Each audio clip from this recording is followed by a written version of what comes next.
הדובר הבא שלנו, אריק פרנק, מגיע מכיוון אחר לחלוטין.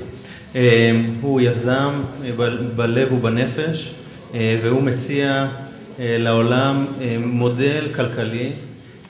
הצליח לגייס מכספי VC למיזם שלו, אומרים $30 מיליון, לא מעט, ומצליח לקבל אליו לקוחות שלא משלמים דבר בהיקפים גדולים, במודל חדשני, פורץ דרך ומעניין. אני מזמין את אריק פרנק לדבר בפנינו.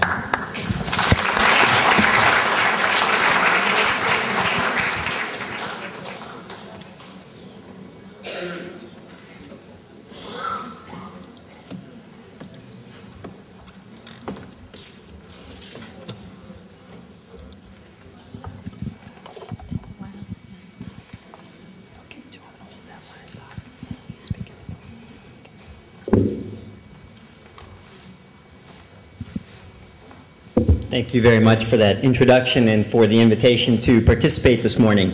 I usually try to walk around and pace while I talk, so now I'm tethered to 2 microphones, which is going to make a real challenge for me. So I'm going to start by talking a little bit about the problem. I came from the textbook publishing industry, and so I've lived through, as part of Thomson and Pearson, much of the transition of the industry from an insider's perspective. So I'll begin with the problem and then move to what I see as at least one avenue for a potential solution. But before I begin, I want to start with a little visualization exercise. So if everybody had enough coffee, you should be able to stay awake during this. If you didn't, maybe you should keep your eyes open. But if you had lots of caffeine this morning, shut your eyes for a moment and picture a technology that has disrupted intellectual society as we know it, that has democratized both the production, dissemination, and consumption of content, and because of that has created countless new forms of expression, and that those new forms of expression have come forth in waves and as a result are undermining many of the institutions and the models that we all know and that we all grew up with. And so I'm sure now, if you can open your eyes, if you didn't fall asleep, if you did, enjoy your nap, that you were all picturing this. The Gutenberg printing press of 1508. Arguably the greatest intellectual revolution the world has ever seen. Revolution incarnate, I would say, probably responsible for the greater alteration of humanity since the discovery of the alphabet itself. And yet I would say that the internet in time, and in not much time, will absolutely dwarf the impact that the Gutenberg printing press has had on societies around the world. And I think that the reason is this. For the first time in the history of humanity, external expressions of what we know are on an equal footing with knowledge itself. Knowledge has always been free. It's been expressions of that knowledge that have not been. Like Jefferson's torch, both ideas and their expressions can now be given without being given away. But here's the problem. Old business models that predate the internet are holding us back from achieving what's possible with the internet. And so I'm going to talk a little bit about the old business model of textbook publishing, again from an inside perspective, and how we arrived at the place where a textbook can cost $200. And I think there's a profound value gap in the marketplace. During the 80s and 90s, books prices continued to drive up higher than the rate of inflation in the US and around the world as a result of very rational behavior by companies, fielding larger sales organizations, creating larger teaching packages to go with those books. And ultimately, we arrived at a place where it costs too much for the average student. And I'm thinking specifically about college textbooks here, where the student ends up paying most of that cost. Students are changing. They're increasingly wired, increasingly digitally savvy, but also, importantly, demographically have shifted. They bring less family income to university than any generation before them. They work more hours while they're in university than any generation before them. And on the other side of that value gap, they find textbooks that haven't changed very much, other than they've become increasingly inaccessible. Many major market textbooks in the United States have hit the $200 mark. And most will be there within 2 to 3 years. And that pain is not evenly distributed. Because of that changing demographic I described, many more first-time college-going students are entering the university, In the United States, that takes the form of them entering two-year community colleges. 80% of students are in publicly funded institutions. And if you're at a two-year community college in the United States, for example, which is where half the students are, 10 million of them, and they pay X for tuition and fees, they pay 72% of X for textbooks, or almost as much for textbooks as they're paying for their entire education, which strikes most of us as absurd, is probably the only word you could describe it.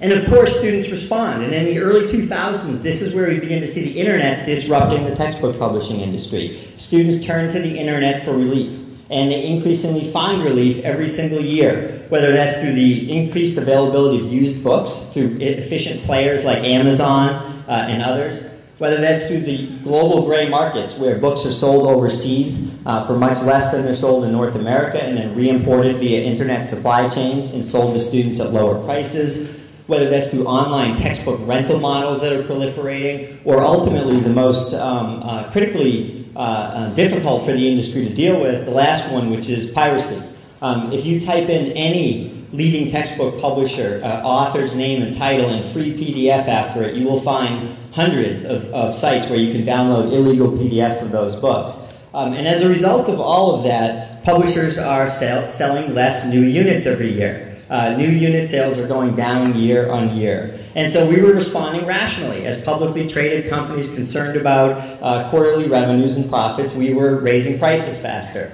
because we had less paying customers. We knew we had a business model problem. We had short-term revenues to protect. We were doing things which sort of play games with customers, customizing a book or wrapping things or bundling them to create a unique ISBN. So bookstores or students couldn't find used or other alternatives on the internet. And we were bringing out new editions of textbooks faster. Not because, as we like to say in our marketing materials, the world is changing faster, you want your textbook too also. But because we weren't selling any books anymore. It was all used books being used, and so we had to bring out new editions.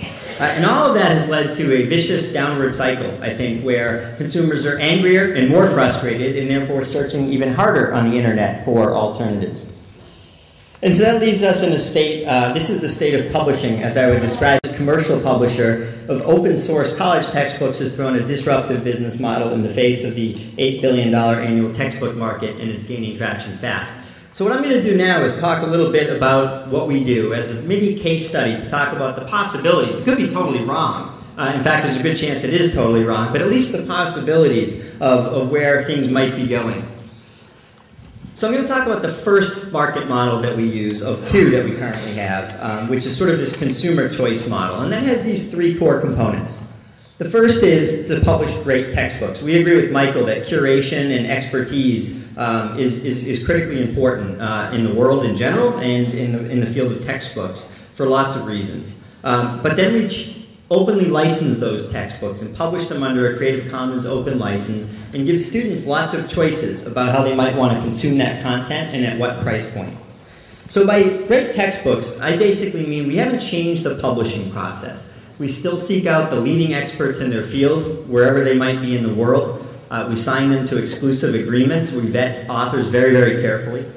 We reject probably 98% of what comes to us. We professionally develop those books, meaning we peer review them extensively, we edit them, we provide the editorial services that publishers do to add value to content, and we support them with things that instructors and faculty are used to getting to be able to adopt and easily teach from a new textbook. By the way, can you hear me in the back?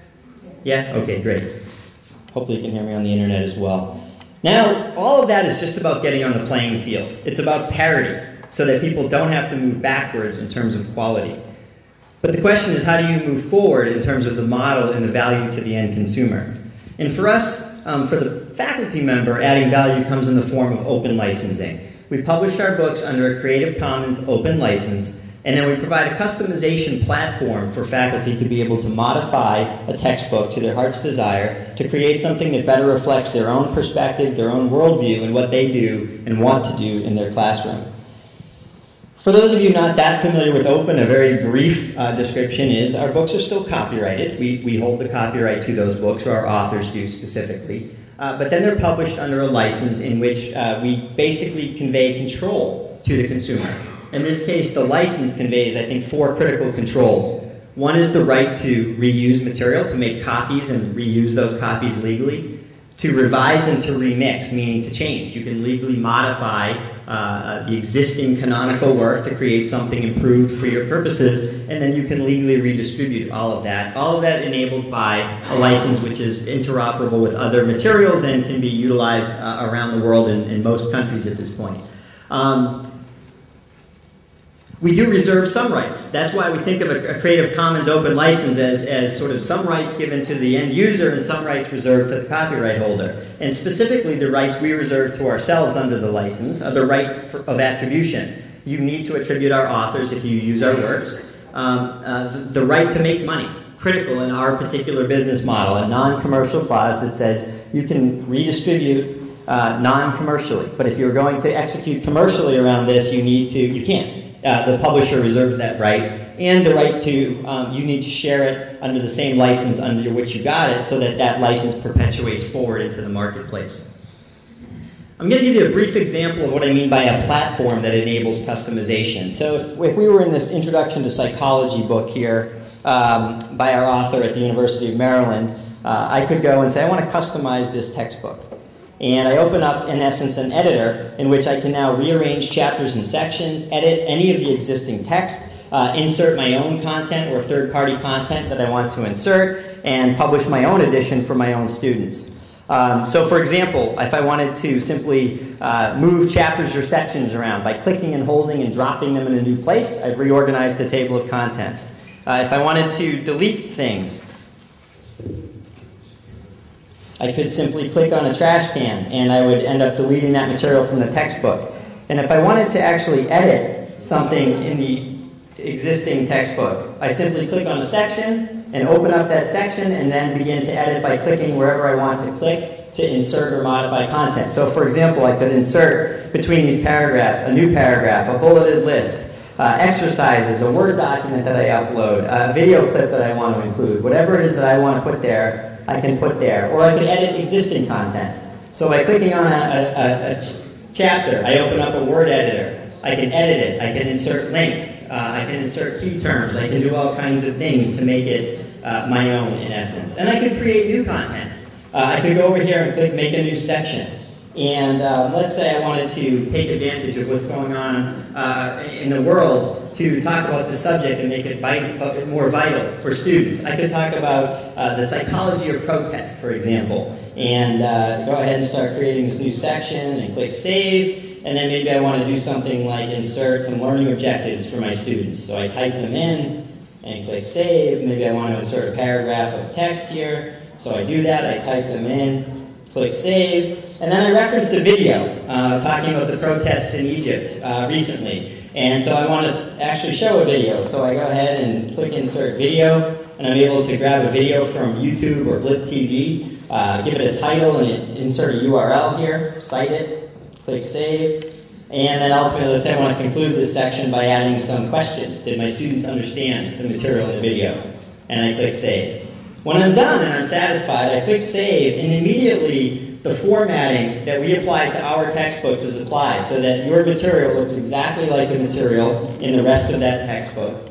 And when you're done with all of your changes for the book and you go ahead and you click Publish down here, what happens is instantly the book is rebuilt. The table of contents, the index references, the pagination, figure numbers, everything is updated, and then it's instantly rendered and transformed into a whole number of formats. Those formats include web books and HTML, softcover books that are printed on demand as people order them, print-it-yourself books and PDF files, books for mobile readers, EPUB files for Kindles and Sony readers, and iPads, Sony readers, .mobi files for Amazon Kindles, audio books and MP3 to listen to, and books for students with print disabilities, so digital braille and DAISY-readable formats, so students who have print disabilities can read them. All of it available within minutes of you clicking the Publish button. And then the model is to let students choose the format that works best for them.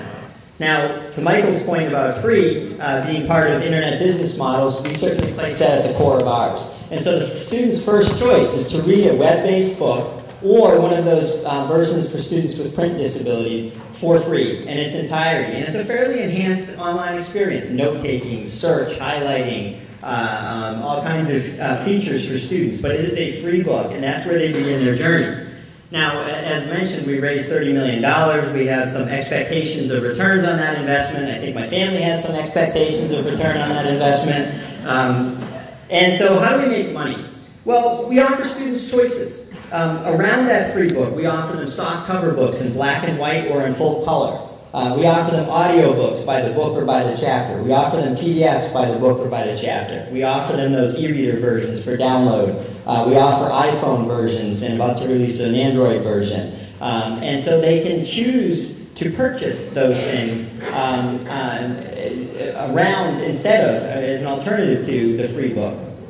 We also sell study aids. So for every chapter of a book, we create audio study guides with the key ideas. We create online quizzes on which a student can quiz oneself and get feedback, digital flashcards of key vocabulary. And so when we put all those things together, the message for a student is your professor chose the book, you choose the format and the price. And today, what we see is 44% reading for free online, remarkably close to your original numbers, Michael. And we see 56% purchasing. Now, I think that speaks a little bit to the differences when you look at markets. This is generally a 15-week process. I've invested in this course. I reference this thing quite frequently. I don't use it linearly. I flip around a lot in it. I look things up. I need it for 12 hours the night before my test because I'm going to cram. It's got to be there. And so there's a lot of unique attributes to a textbook market, which I think generates surprising characteristics. Most people are surprised when they see the purchasing volume.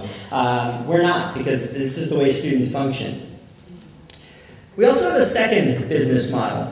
And that second business model is to, in essence, license all of our intellectual property to an institution who can buy a site license for X number of students at their institution at any one time. Their faculty can take advantage of the open license and make modifications, and then we deliver the resulting versions either in a web-hosted version that we host or let the institution host it behind their firewalls through their own learning management systems and directly embedded inside of courses. And in that model, for example, at Virginia State University, we charge $19.95 per seat, and in exchange, when a student logs into their course, they have access to everything in every format. And so it's a fantastic model for us as a publisher, a high profit model, fantastic model for the student who takes their cost way down, fantastic model for the faculty member who can assign multiple things in the class without worrying about cost, customize them to their heart's content. More detail than we can go into here, but actually a financially improved model for the university over conducting bookstore sales, which are hemorrhaging as students go online more and more to purchase books. Some of the key economics, I think, are pretty simple. All that used books and other noise I described in the marketplace is in essence, the conundrum, the business model conundrum for an average publisher. So if I were still at Pearson, our unit sales model would look like this over 4 semesters. The first semester, I sell a book gets adopted in a university class with 100 students as an example. I sell to about 65 of them, 35 students opt out of the market, and then every semester it drops by more than 50% based on other alternatives to new. And by the end of the 4th semester, I'm at 0. In our model, it looks a lot like a subscription model. It's a flat line because faculty are modifying in between semesters, purchases are bifurcated over multiple formats, and so we do see a little bit of attrition, but it looks like a much flatter subscription model. And so although we're only averaging $20 per student blended between free readers and paid readers, we get a consistent purchasing pattern over the life of the use of that book in a semester. We earn a little bit less revenue than Pearson would over those 4 semesters. We're much more profitable as a result of decreased costs, which you'll see in a moment, and our authors actually make more money as a result of us paying them a higher royalty on our income generated. So the royalties are slower, without question, for our authors, because we start with less sales at less dollars, but as they stay consistent over those 4 semesters, and we pay our authors a 20% royalty rate versus an industry average of 13%, by the end of the 4th semester, our authors catch up. And if we extend the business model into a 5th semester and beyond the life of that edition, our authors actually stand to earn more income than their counterparts, while doing something that has social benefit by having a much broader impact with their intellectual materials because it's being consumed by lots of other free readers around the world. Authors feel fantastic about the future of this as a potential business model for them. So some quick results, just so you get a sense of whether this is working or not. We start with our unhappy customers. We have 112 authors under contract today. We launched in 2007. We published our first book in spring 2009. So we have 112 authors under contract, and some numbers around some of the content parts of the world. We have 36 published, 42 in the pipeline. More than half of our authors are best-selling authors with the major publishing houses who have said, when I publish my next book, I'm going to do it under a new model with flat world knowledge. I think that's very telling about the author mindset today. We publish our books at a third of industry cost and declining. And that's, we invest about the exact same amount in editorial development. So the quality piece is where we invest. The production piece is where we've applied technology and process innovation to drive costs way down. And so our costs are about $120,000 instead of about $450,000 per title. And we're doing it about half the time to market, from contract signing to having a book in a customer's hands. And that's why, partially why we're more profitable, even though we have slightly less income. We have 1,600 individual faculty who have formally adopted our books in their classroom. We have lots more usage around the world than that. We have about 15,000 visitors a day who are in the non-formal part of our consumption pattern. But 1,600 faculty have adopted since March of 2009 formally in 44 countries. And all types of institutions, from Princeton and Cornell and UCLA to community colleges to schools around the world.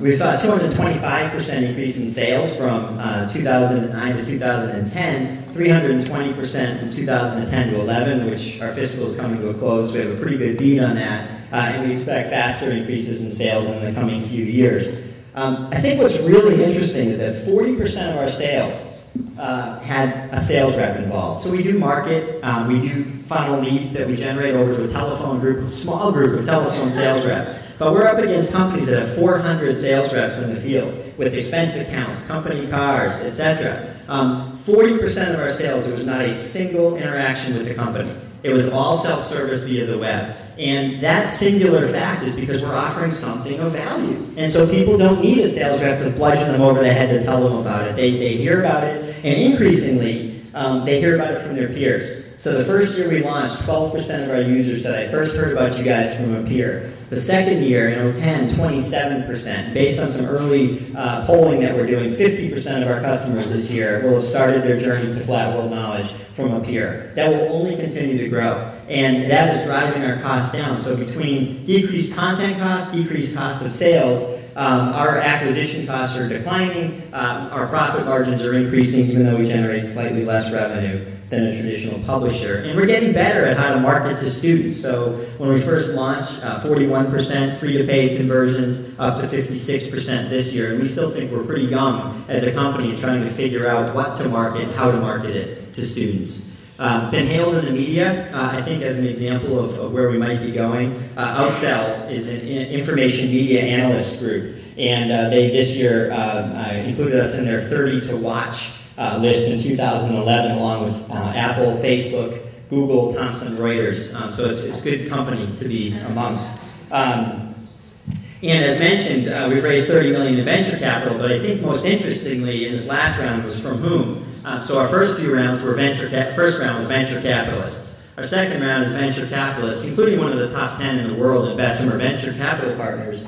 But I think really tellingly, Bertelsmann, digital media investments, the largest media company in the world, potentially placing a small bet on where the future of this multi-billion-dollar market might be going. And I actually have the privilege of making a public announcement at this conference, because I just signed some papers in the hotel room this morning, that Random House is actually going to be an investor as well. And so they just completed their investment this week. So I'll conclude with a final thought on business models, which is Kevin Kelly, one of the founders of Wired, and wrote a post on Technium called Better Than Free. And he actually summed up the challenge of the business model issue on the web, I thought, as well as anybody has ever done since then. which is, he said, number one, the internet is a giant copy machine. One goes in and zillions come out. The economics of that are that when copies become super abundant, they become, in essence, worthless. So when copies are super abundant and therefore worthless, stuff which can't be copied becomes scarce and therefore is the stuff that's valuable.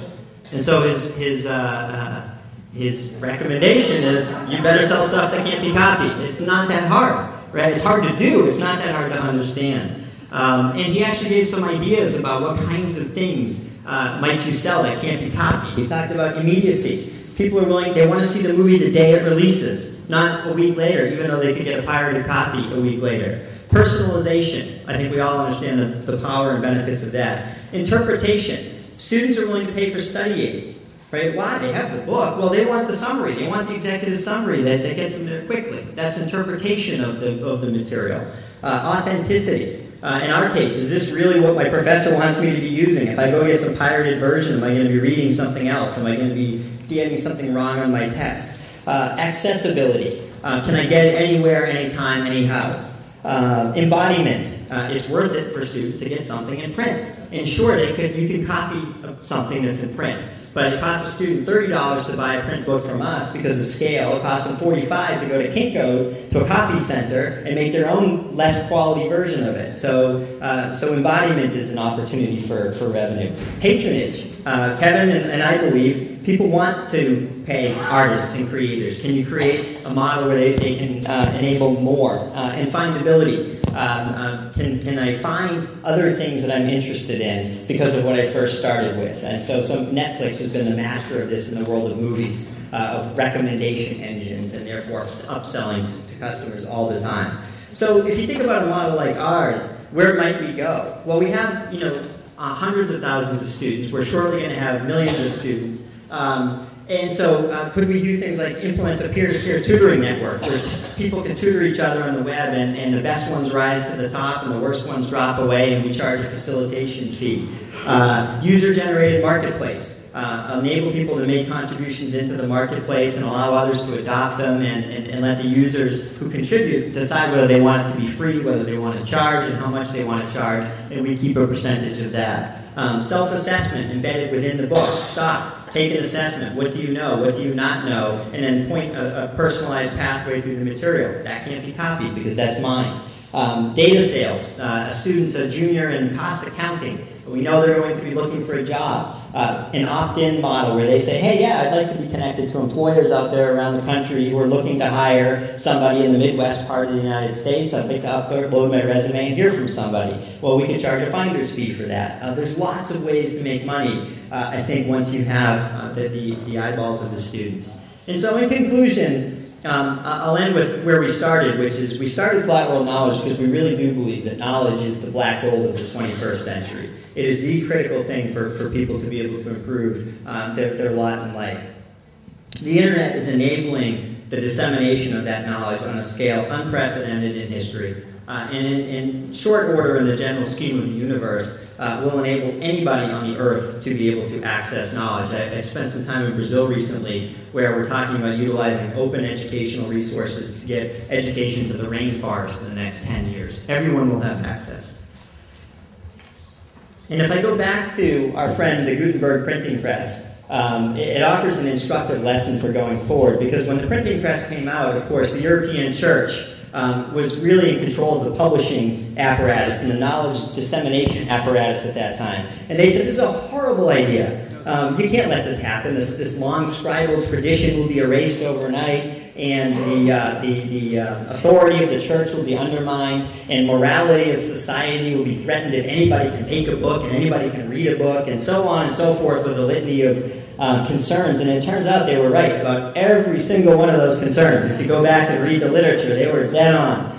They knew what they were talking about. And yet somehow, we look now and we say, yes, the scribes lost their jobs, but entire industries have replaced that. Yes, morality was threatened. It turns out pornography was the top-selling thing on the printing press and also on the internet. And yet somehow society has managed to live and continue to move along without being morally undermined. And the European church immediately had its authority questioned. Ironically, the first major media event on the Gutenberg was Martin Luther publishing his 95 treaties and distributing them around the world because he could. But we don't look back at 1508 and say somehow this was a disaster. We look back and say this was the beginning of the Age of Enlightenment. And all of the science and the knowledge and the progress that we've had to date can in some way, shape, or form be traced back to enlarging the number of people around the world who could create and who could consume knowledge. And I think that opportunity is there now, and I think the lesson is, I may be totally wrong about the way the business is going. In fact, statistically, I am wrong. But it's okay, because I think we're directionally moving in the right direction. We're learning from the mistakes we make. And I think the critical issue is to embrace new models and not dig our heels in and try to stick with the ones that we know don't have a future. And so thank you very much.